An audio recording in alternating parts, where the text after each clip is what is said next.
What is up, guys? It's been a couple of days since we last touched on the RSX. I did record a video before I'm recording this one. You'll kind of recognize the outfits from the end of my last video going on to this one. But yeah, we're gonna go ahead and finish up getting the RSX. The main reason I just didn't get it done in that one day, I honestly don't know what I'm doing with this car. But now I think I'm just going to end up pulling the radiator out, try to give myself as much room as I possibly can to get this thing in, because honestly I'm tired and I'm done working with this thing. I just want it to run so Hope can have her car to drive. And then I think the only other thing besides the alternator is like a fuel treatment and the tires. We need new tires for it, so hopefully this alternator will be it on the RSX. And yeah, I'll go and show you guys what I've already done. Like so you guys have seen previously and last video and all of that, the RSX is completely torn apart right now. The new alternator is in the Integra. That's the Type S alternator right there. I don't think it's going to end up working. I think the this plug is right here, and the plugs for this one are down at the bottom. But yeah, gonna go ahead and pull this radiator out, try to give myself enough room to pull this thing out, just because yeah, I really want this thing to be finished, if I'm honest. All right guys, so with the help of Paul, got this fucking alternator out. As you can see, or might be able to see, we had to take a whole lot more stuff out. We did end up taking the AC condenser out. The AC was still charged, so it made a loud ass pop after sitting for 4 years. We got everything out though. Got the alternator out, and just from looking at it, I know that the Type S one isn't going to work on this, so I'll go ahead and try to get the new one in and see if I can get this car started.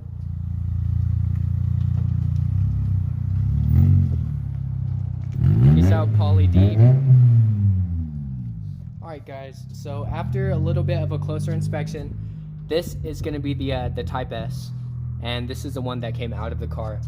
Well, I ended up looking, and the little plugs are the same, so I'm going to see if I can go and get this one in, depending on how it's situated inside of here.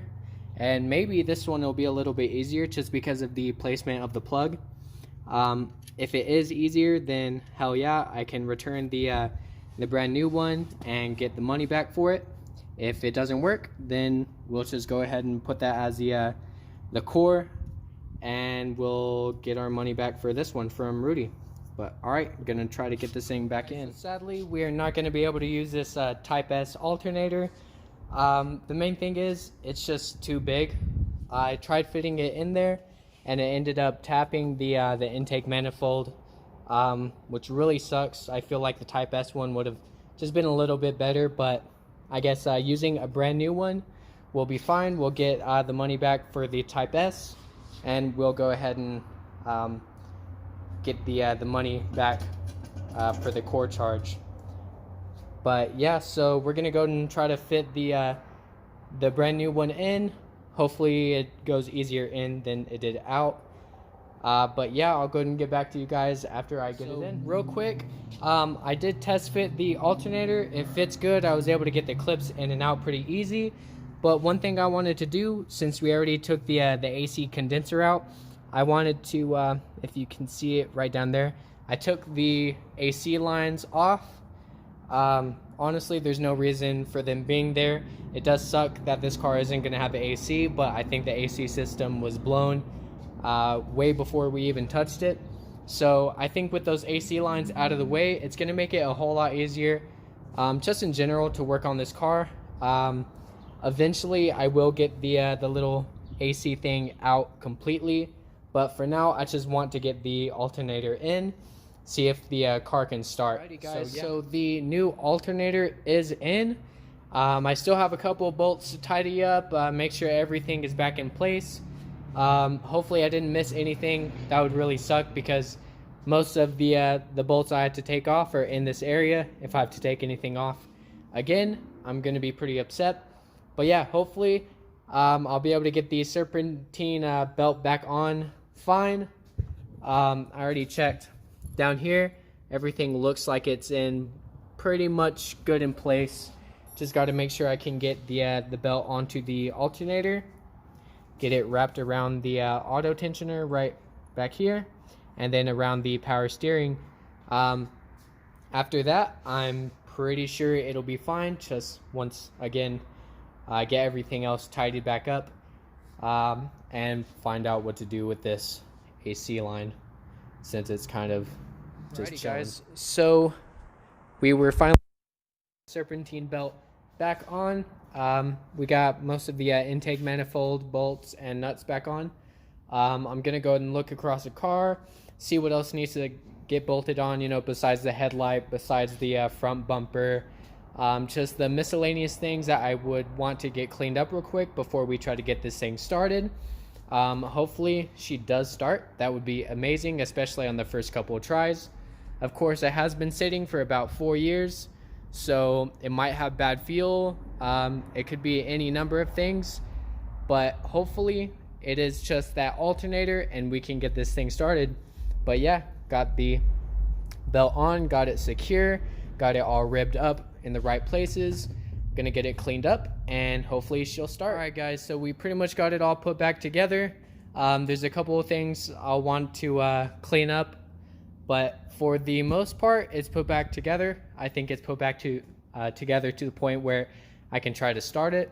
So I'm gonna get the tools out of the engine bay, make sure there's nothing kind of in the way of anything else, and we're gonna try to get it started.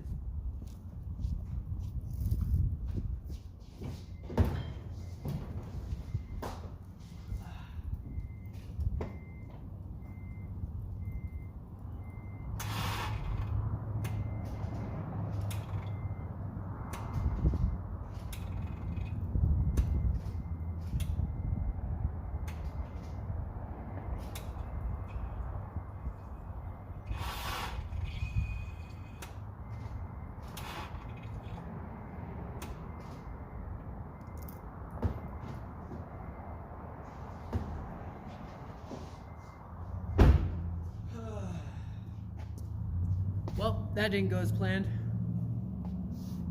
Guys, so one last possible thing that it could be is that it doesn't have any fuel. The fuel gauge, I thought it could be broken and it was just on E.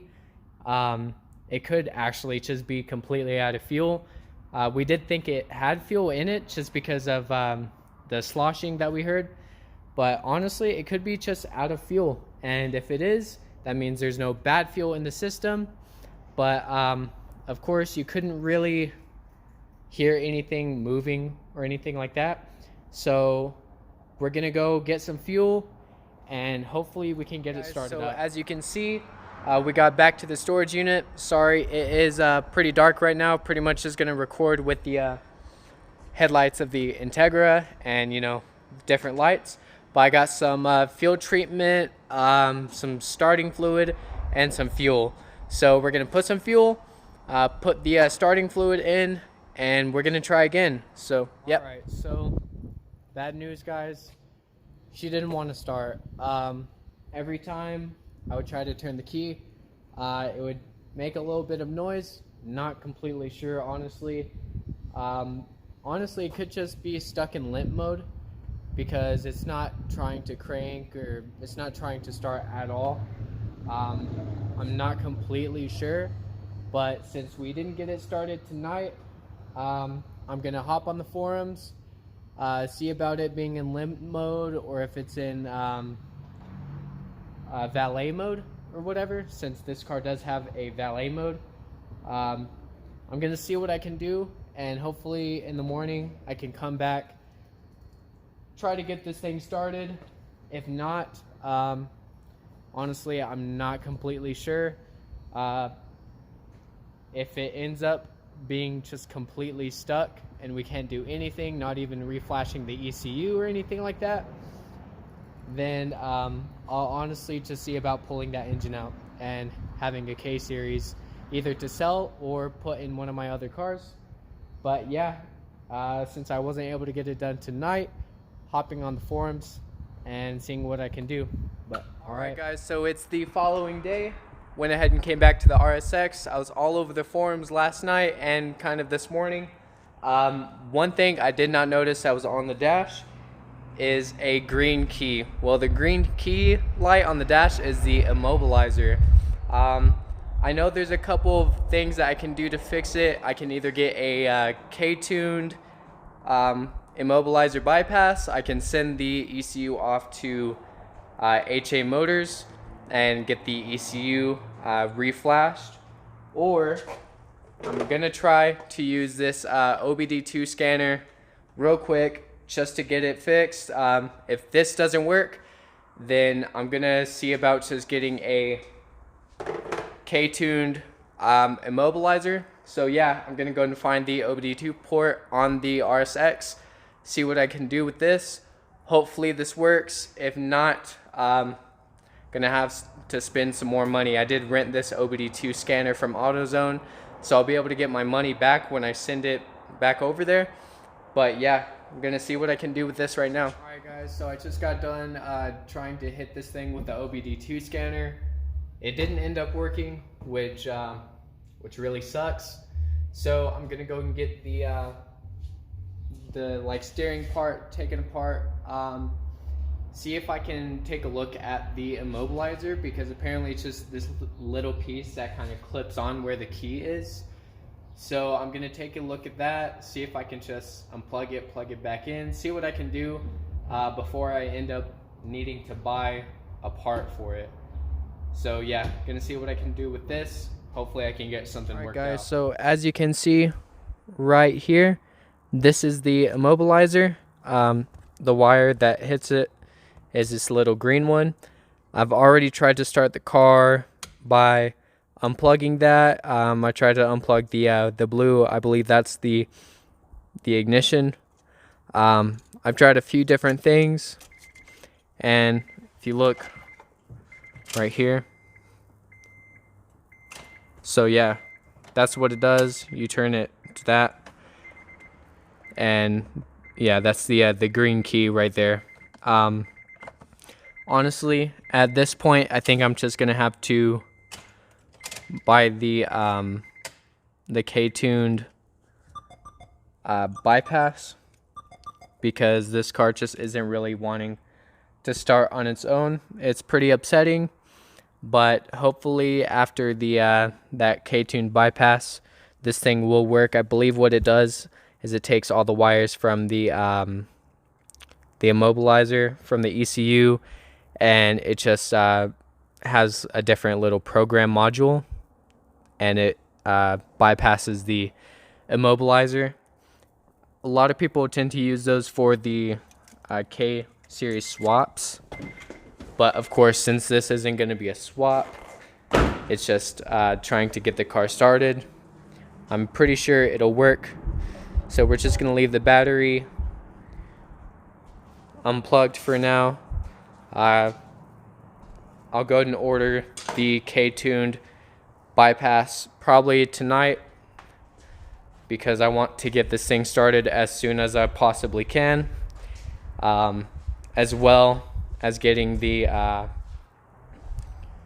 hydro kit for the CRX, since yeah, this thing is still sitting as well. But yeah, this is gonna end up being a pretty long video, guys, just all about the RSX, but I'm gonna go and end it off here. Like I said, guys, gonna go ahead and end the video off now. It's very disappointing that I wasn't able to get the RSX started. If I would have seen the immobilizer light when we first got the car, and if I would have honestly just known what to do when it comes to, you know, more modern cars, then I think I would have had this car started by now. But yeah, gonna go ahead and end off the video. I'll put my Instagram, Snapchat up at the top, as well as Hope's Instagram. But yeah, thank you very much for watching, guys. Hope you have an amazing day. Peace out.